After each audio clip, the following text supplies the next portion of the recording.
ত্রয়োদশ জাতীয় সংসদ নির্বাচন ঘনিয়ে আসায় জাতীয় রাজনীতিতে তুঙ্গে রয়েছে জোটের আলোচনা। রাজনীতির নানা সমীকরণের পাশাপাশি চলছে ভাঙা গড়ার খেলা। দীর্ঘদিনের আন্দোলনের সঙ্গীদের নিয়ে নির্বাচন করছে বিএনপি। এরই মধ্যে দল বিলুপ্ত করে বিএনপি থেকে নির্বাচন করছে বিএলডিপি। দল থেকে পদত্যাগ করে ধানের শীষের প্রার্থী হচ্ছেন গণ অধিকার পরিষদের সদস্য সচিব রাশেদ খান সহ বেশ কয়েকজন। পর্যাপ্ত আসন না পেয়ে জোটও ছেড়েছে অনেক দল।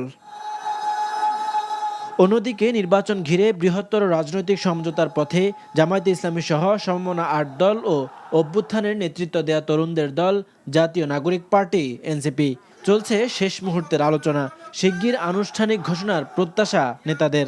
সব দলের সাথে যেমন আমাদের আলোচনা চলমান, ইনফর্মাল আলোচনা যেগুলো, সেগুলো এনসিপির সাথেও আলোচনা হয় এবং হচ্ছে কিছুটা অগ্রগতি। ৮টি দলের মধ্যে আসন সমঝোতা নিয়েও কিন্তু একটু সময় লাগছে। মনোনয়ন তো 29-এ জমা হবে, কালকের মধ্যে আশা করি মোটামুটি আমরা একটা জায়গায় পৌঁছাতে পারবো।